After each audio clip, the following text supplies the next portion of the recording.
on GEN, we'll take a look into our traditional pink out game that consists of the mini cheerleaders during halftime. GEN starts now.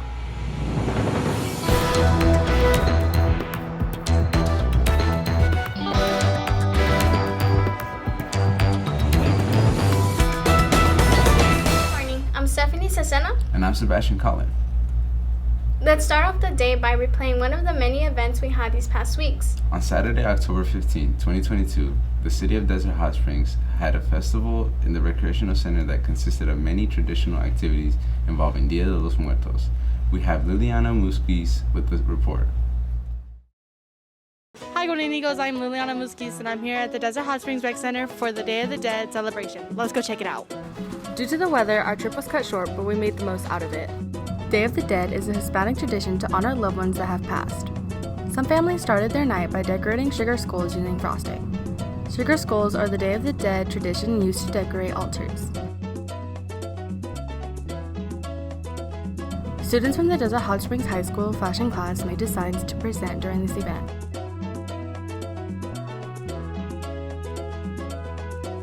As well as pieces done from our students in the art department.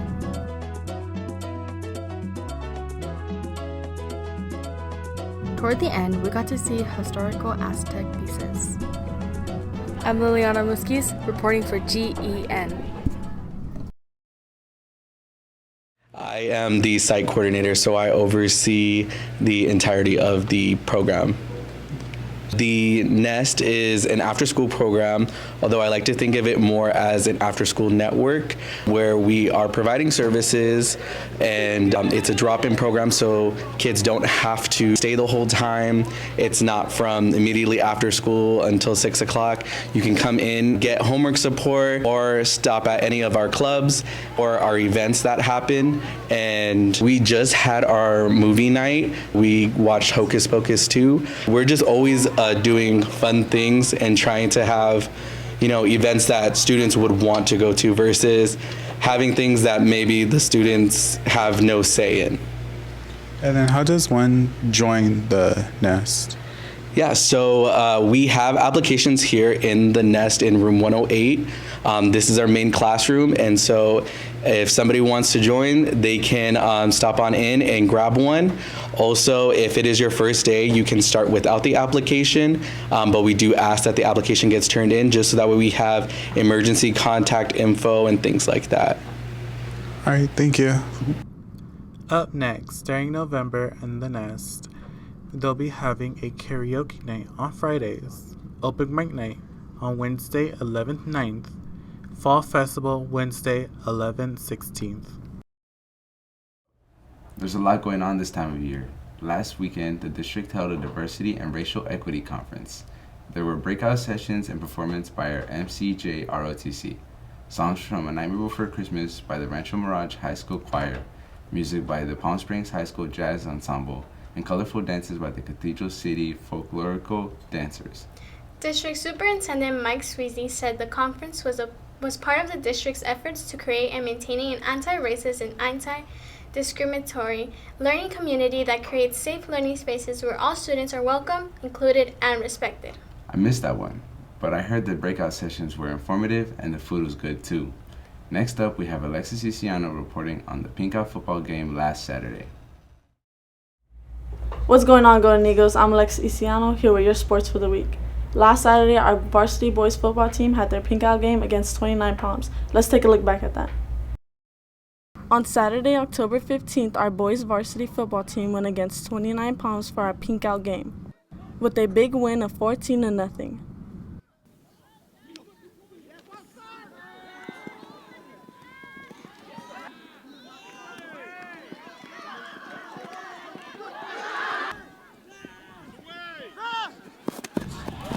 We finished off the game with a total of 5 interceptions, with number 9, Joel Gaspy, rushing 50 yards to complete his touchdown of the night.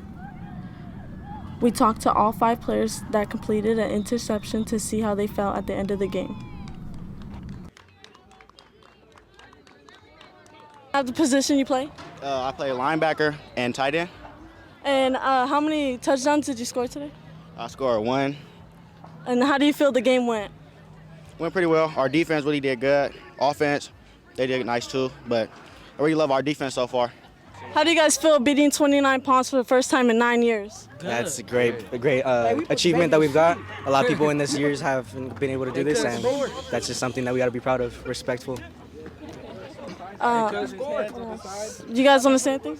They couldn't score. They couldn't score. Defense too goated. Hey, defense put him to sleep night.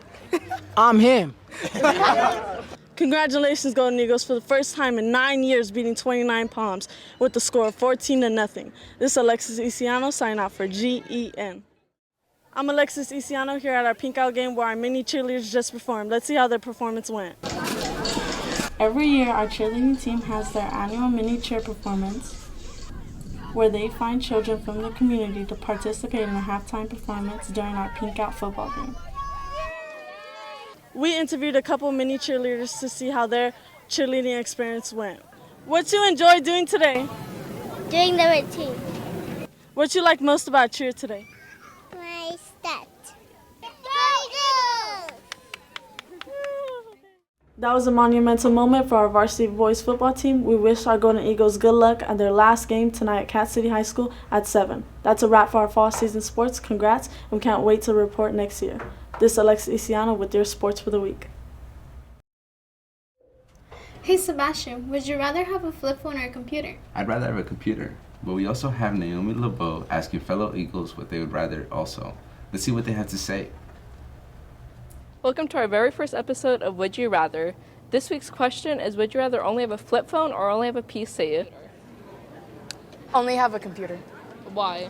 Because one, flip phones don't have that much options, like, play games, text your friends, or all that stuff, and computers have that option, and you get to play more games on there. I would rather only have a flip phone. Why? I don't know, man. They're kind of cool, just be like flipping them open and stuff.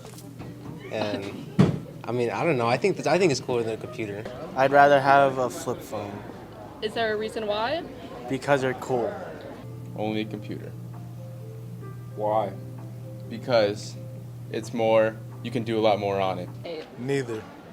I'd rather use a rotary phone where you gotta,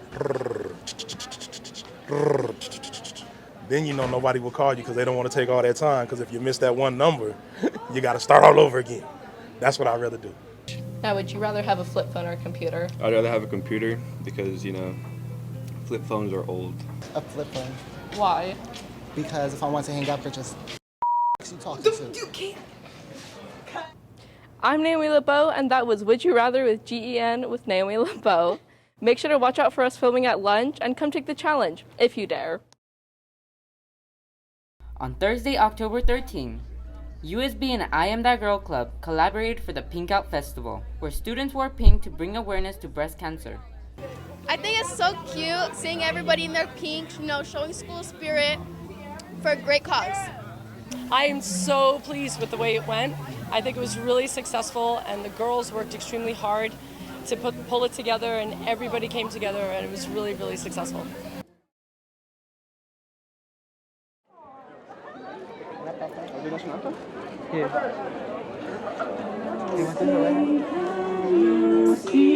Thank you guys for singing at all our events. It was pretty cool.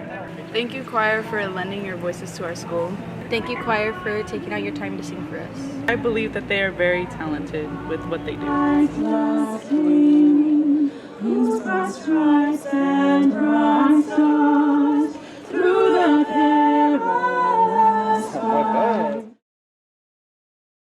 Such amazing voices. Thank you, choir. We greatly appreciate you. Ooh, it's that time of the day. School's over? No, it's time for crime.